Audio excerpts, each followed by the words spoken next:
Hello guys, welcome to my channel maths radiation. Hello students, आज के video में हम देखने वाले हैं chapter number 10 that is vector algebra. अब ये जो चैप्टर हमें देखना है उसके लिए सबसे पहले थोड़ा बेसिक हम स्टार्ट कर लेते हैं। तो बेसिक कंसेप्ट में आपको पहले तो ये समझना है कि what is the difference between vector and scalar, right. किसको हम वेक्टर क्वांटिटी बोलेंगे और किसको हमें स्केलर क्वांटिटी बोलनी है, वो पहले तो आपको समझ में आना चाहिए। तो देखो, वेक्टर क्वांटिटी और स्केलर क्वांटिटी वैसे आप फिज़िक्स में ऑलरेडी पढ़ चुके हो, बट फिर भी मैं यहाँ पे आपको एक बार डिफ़ाइन करवा देता हूँ। या तो हम थोड़ा बेसिकली चले तो किस हिसाब से कोई भी चीज़ हमें देखनी वो, ये फिगर को कंसिडर करो। पहली दो फिगर जो है उसमें हमें लाइन दी गई है एल, एक में डायरेक्शन जो है उसकी वो ये डायरेक्शन है अपवर्ड, या तो ऐसे बोल देंगे कि कोई एक डायरेक्शन पर्टिकुलर है, उसकी सेम ऑपोजिट डायरेक्शन है दूसरी फिगर में, बट इसकी जो लेंथ है वो डिफाइन नहीं है। और जबकि थर्ड फिगर में हमने क्या किया कि इसको लाइन सेगमेंट बना दिया है, तो ये जो है वो हमारा वेक्टर हो गया। जब भी इसकी लेंथ हम डिफ़ाइन कर देते हैं तो वेक्टर क्वांटिटी ये बन जाती है, बिकॉज़ इसका मैग्नीट्यूड हम निकाल सकते हैं, ठीक है। मैग्नीट्यूड भी निकाल पाएंगे और इसकी डायरेक्शन तो है ही। तो कोई भी ऐसी क्वांटिटी है कि जिसको डिफ़ाइन करने के लिए आपको मैग्नीट्यूड और डायरेक्शन दोनों की ज़रूरत पड़े, तो that quantity is known as vector quantity. और ऐसी कोई क्वांटिटी है कि जिसको डिफ़ाइन करने के लिए ओनली मैग्नीट्यूड की ज़रूरत पड़े, तो उसको हम स्केलर क्वांटिटी बोलेंगे, ठीक है।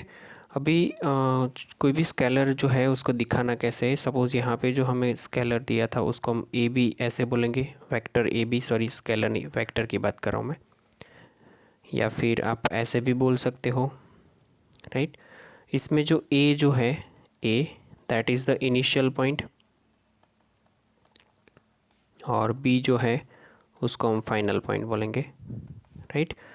और मैग्नीट्यूड जो है उसको दिखाने की इतनी, आप कोई भी वेक्टर जो है उसका मैग्नीट्यूड या तो मोड में लाइन सेगमेंट ए बी दिखाओगे, या फिर मोड ए दिखाओगे, या फिर ए दिखाओगे, ऐसे सिंपल, राइट।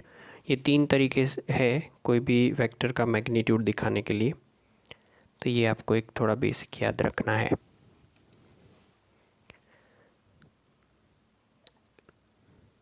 ठीक है। अभी हमें देखना है नेक्स्ट की पोजीशन वेक्टर किसको बोलते हैं। पोजीशन वेक्टर का मतलब है कि कोई भी वेक्टर जो है उसकी पोजीशन हमें डिफ़ाइन करनी है। तो इसके लिए बेसिक एक फिगर हम कंसिडर कर लेते हैं कि मान लो कि यहाँ पे हमें ये फिगर दी गई है। पहली फिगर पहले तो कंसिडर करो जिसमें हमें P point X comma Y comma Z दिया है इन अ स्पेस। हम यहाँ पे जो भी बात करेंगे वो स्पेस में करेंगे, यानी कि 3 डायमेंशनल कोऑर्डिनेट ज्योमेट्री जो है हमने पढ़ी थी उसमें हम बात करेंगे। तो इसमें P जो है उसका पोजीशन जो है विथ रिस्पेक्ट टू ओरिजिन ये R से दिखाया गया है। तो ये जो R है वो डिफाइन हो किया जाएगा डिस्टेंस फार्मूला से X square plus Y square plus Z square से, ठीक है। और ये जो R जो है इसको हम पोजीशन वेक्टर बोलते हैं R, this is the position vector. Similarly यहाँ पे देखो A की पोजीशन वेक्टर जो है वो A दिखाई गई है, B है और C है, राइट। तो position vector basically with respect to origin हमें दिखाया जाता है। डिटेल में आप थोड़ा आगे जाके पढ़ोगे, तो अभी के लिए थोड़ा बहुत मैं जो बेसिक आपको करवा रहा हूँ वही आप समझो। फिर ये बोला है यहाँ पे डायरेक्शन कोसाइंस, तो वो भी बहुत ही सिंपल है। जैसे हमने 2 डायमेंशनल में किया है वैसे ये 3 डायमेंशनल में है। कोई भी पॉइंट जो है उसने एक्स कोऑर्डिनेट, वाई कोऑर्डिनेट और जेड कोऑर्डिनेट के साथ रिस्पेक्टिवली एक्स के साथ जो एंगल बनाया है वो अल्फ़ा है, वाई के साथ जो बनाया है वो बीटा है, और जेड के साथ जो बनाया है वो गामा है। एक्स की लेंथ जो है उसको हमने एक्स बोला है, वाई की लेंथ है उसको वाई, जेड की लेंथ है उसको जेड। तो ये जो पोजीशन है आर, इसका जो मैग्नीट्यूड होगा वो तो आर ही होगा। तो अगर कॉस अल्फ़ा फाइंड किया जाए तो आपको पता है कि कॉस अल्फ़ा मतलब एडजेसेंट अपॉन हाइपोटेनियस तो आर होगा, एडजेसेंट जो होगा वो एक्स पे एक्स होगा, वाई पे वाई और जेड पे जेड। तो ये X upon R, cos beta की वैल्यू ली जाए तो वाई अपॉन आर, और कॉस गामा की वैल्यू ली जाए तो जेड अपॉन आर। तो ये सिर्फ और सिर्फ डायरेक्शन कोसाइंस है, जिसका यूज़ जब होगा तब आपको पता चल जाएगा। तो अभी के लिए आपको इतना ही देखना है सिर्फ, राइट। जैसे कोई मैं आपको 2D में दिखाऊँ ना तो आपको पता चलेगा, कोई ये यहाँ पे कोई वेक्टर है तो उसका एक्स पे क्या मिलेगा और वाई पे क्या मिलेगा, वो वाली बात हो गई, और कुछ नहीं है, प्रोजेक्शन लेने की बात हुई है। वैसे जेड होगा तो तीनों में आएगा, राइट। चलिए अभी टाइप्स ऑफ वेक्टर समझना है हमें कि कितने टाइप के वेक्टर है और इन सब का क्या कैसे यूज़ किया जाएगा वो आपको समझना है। सबसे पहला वेक्टर जो है वो है zero vector. A vector whose initial and terminal point, मैंने जैसे आगे बोला था कि इनिशियल और फाइनल की जगह पे हम वर्ड यूज़ करेंगे टर्मिनल पॉइंट। कोइंसाइड, कोई ऐसा वेक्टर है जिसका इनिशियल और टर्मिनल पॉइंट एक ही है, इज़ कॉल्ड ज़ीरो वेक्टर और null vector. It is denoted by zero vector zero. Zero vector can not be assign a defined direction as its has zero magnitude. इसकी कोई direction नहीं होती है क्योंकि इसका मैग्नीट्यूड ज़ीरो है। और alternatively otherwise it may be regarded as having any direction. The vector A B B represents zero vector. मतलब कि ये पॉइंट ए जो है उस पर अगर ज़ीरो वेक्टर हमें दिखाना है तो हम ऐसे दिखाएंगे, ऐसे एरो नहीं बट ऐसे लाइन सेगमेंट, सिंपल, क्लियर। तो ये ज़ीरो वेक्टर सिंपल है। दूसरा unit vector, a vector whose magnitude is unity, मतलब कि 1 यूनिट का मैग्नीट्यूड हो उसको हम यूनिट वेक्टर बोलेंगे। The unit vector in the direction of given vector A is denoted by A cap, ठीक है। अगर ए जो है वो कोई वेक्टर है, उसकी डायरेक्शन में यूनिट वेक्टर चाहिए आपको, तो उसको ए कैप से दिखाएंगे। ये याद रखना, ऊपर जो है उसको हम ए कैप बोलेंगे। ये जो टाइप्स ऑफ वेक्टर जो है वो आपको फॉर्मूला नोट में लिखना है, और आपके चैप्टर की स्टार्टिंग में भी आपको ये सारा लिखना है, राइट। को इनिशियल वेक्टर्स, टू और more than vector having the same initial points are को इनिशियल वेक्टर। सिंपल सी डेफिनेशन है। 4, co-linear vector, two or more vector as are said to be co-linear if they are parallel to the same line irrespective of their magnitudes and direction कोई भी हो but अगर वो एक ही line के parallel है, सपोज जैसे कि ये 2 ये तीन वेक्टर जो है इसको हम को लीनियर वेक्टर बोलेंगे, बिकॉज ये दोनों जो है वो इस डायरेक्शन में है और ये तीसरा इस डायरेक्शन में है। बट अगर कोई लाइन इधर दो में ड्रॉ करूँगा तो ये तीनों जो है वो यही लाइन के पैरेलल में आएंगे, ठीक है, इरिस्पेक्टिव ऑफ डायरेक्शन और मैग्नीट्यूड कितना है या डायरेक्शन कोई भी हो, इसका मतलब ये कि ऑपोजिट डायरेक्शन वाले दो जो है उसको भी हम कोलिनियर बोल सकते हैं, राइट। आपको ये ध्यान रखना है। 5th नंबर है equal vector. Two vectors vector A and vector B are said to be equal if they have the same magnitude and direction regardless of the position of their initial points and return as vector A and vector B। अगर उनका magnitude जो है they have the same magnitude and the direction regardless the position of their initial point। Magnitude और direction दोनों same होनी चाहिए, initial point कोई भी हो। सपोज ये इधर से इधर आया, एक इसका मैग्नीट्यूड है, ये इधर से इधर आया जिसका भी मैग्नीट्यूड एक है, तो इनिशियल पॉइंट कोई भी हो ये दोनों इक्वल वेक्टर माने जाएंगे। Negative of a vector whose magnitude is same as that of given vector से A B but the direction is opposite to that of it is called negative of the vector। For example, vector BA is the negative of AB, written as BA is equal to minus AB। Remark यहाँ पे आपको समझना है कि vector define above are such that any of them may be subject to its parallel displacement without changing its magnitude and direction. Such a vector are called free vector. Throughout this chapter we will be dealing with the free vectors only. कोई भी vector जो है उसको हम magnitude change करे बिना parallelly हम shift कर सकते हैं ऐसे, राइट। और अगर उसको ऐसे शिफ्ट कर पाए तो उसको हम बोल पाएंगे फ्री वेक्टर, मतलब ऐसा आप कर पाओगे, राइट।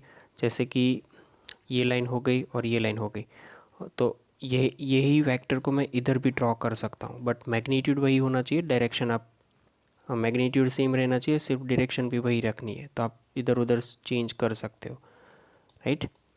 चलिए अब इतना हो गया है, तो एक्सरसाइज 10.1 देख लेते हैं। इसमें करना क्या है वो आपको समझना है, सिंपल,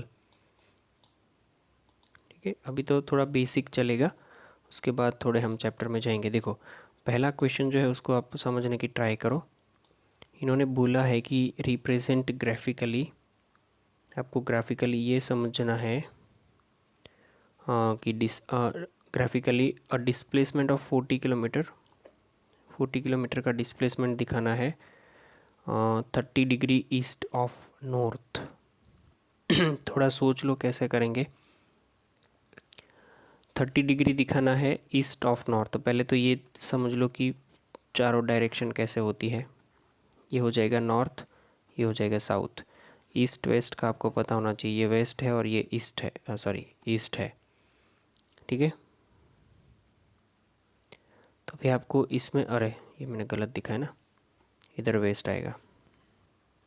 अभी इसमें आपको दिखाना ये है वेस्ट और ईस्ट। अच्छा ये दिखाना है इसमें आपको कि 40 किलोमीटर का है नॉर्थ ऑफ ईस्ट, नॉर्थ से ईस्ट साइड 30 डिग्री, ऐसा समझना है, ठीक है। तो चलो 40 किलोमीटर तो मैं ये दिखा दिया मैंने, 40 किलोमीटर मान लो कि 40 किलोमीटर होगा यहाँ तक का, जहाँ तक हो वहाँ तक कट करके 40 किलोमीटर लिखो।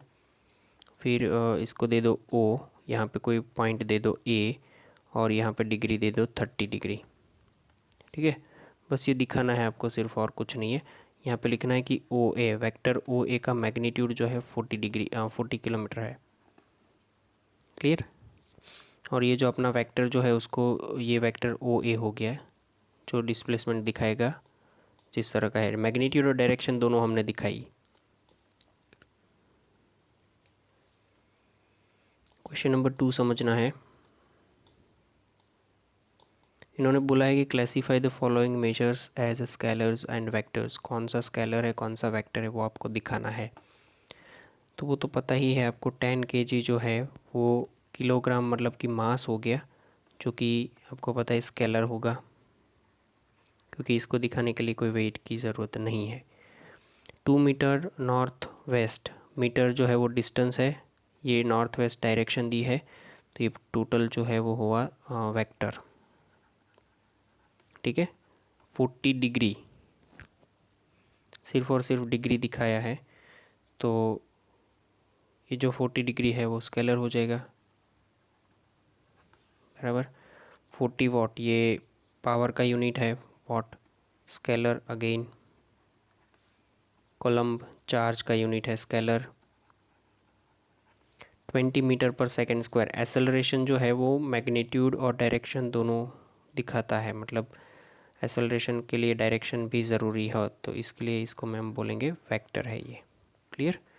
बस ये सारी चीज़ें हैं, इससे अच्छा तो आप फिज़िक्स में भी पढ़े होंगे, तो ये कोई डिफ़िकल्ट चीज़ नहीं लगेगी आपको, क्लियर। चलो आगे देखते क्वेश्चन नंबर 3।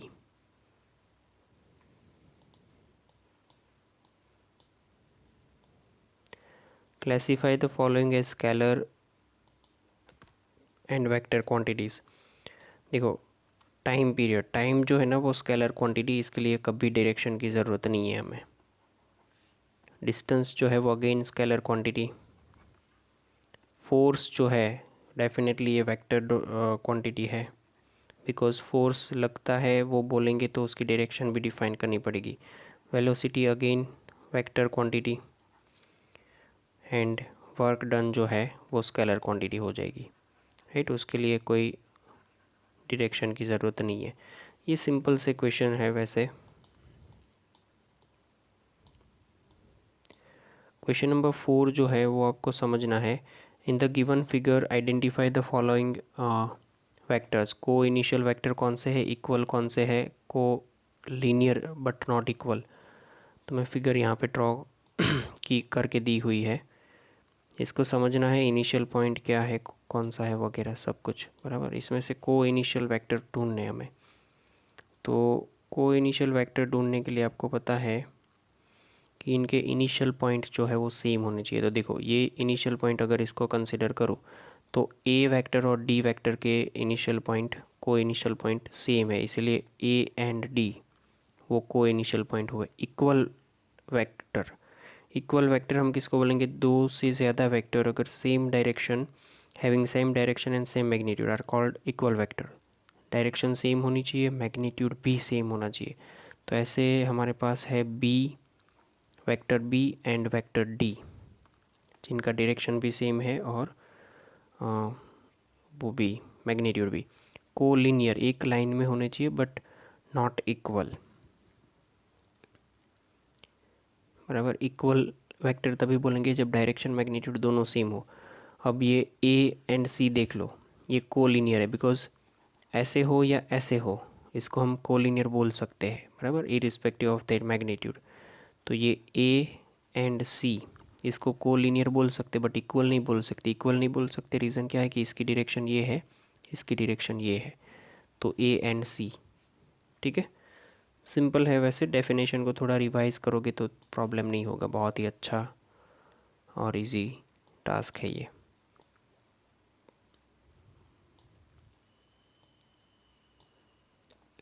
देख लीजिए, क्वेश्चन नंबर 5 है, answer the following as true और फॉल्स। ट्रू और फॉल्स आपको समझाना है। A vector A and vector minus vector A are collinear. तो डेफिनेटली ये ट्रू है, बिकॉज अगर वेक्टर ए ऐसे है तो माइनस वेक्टर ए जो है वो ऐसे होगा और इसको हम कोलिनियर बोल सकते हैं। Two collinear vector are always equal in magnitude, वो गलत बात है। कोलिनियर जो है वो मैग्नीट्यूड में इक्वल हो ऐसा ज़रूरी नहीं है, इरिस्पेक्टिव ऑफ देयर मैग्नीट्यूड ऐसा ही होता है, बराबर। सो ये फॉल्स हो जाएगा।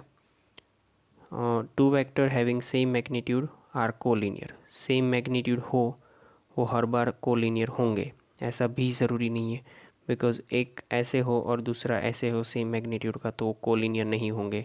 To collinear vector having same magnitude are equal to collinear vector. Collinear vector मतलब इधर या फिर इधर मान लो दोनों, ठीक है, दोनों के मैग्नीट्यूड सेम हो बट डायरेक्शन ऑपोजिट हो, फिर भी इसको कोलिनियर बोल सकते बट इक्वल नहीं बोल सकते। तो ये भी फॉल्स है। क्लियर है। तो यहाँ तक हो गया है। आपको एग्ज़ाम्पल इसके जो दिए गए हैं वो एग्ज़ाम्पल ख़त्म करने हैं और एक्सरसाइज 10.1 वो ख़त्म करनी है और इसकी नोट्स वो लिख के भेजना है, ठीक है। तो यहाँ तक रखते हैं। Thank you. तो गाइज थैंक यू।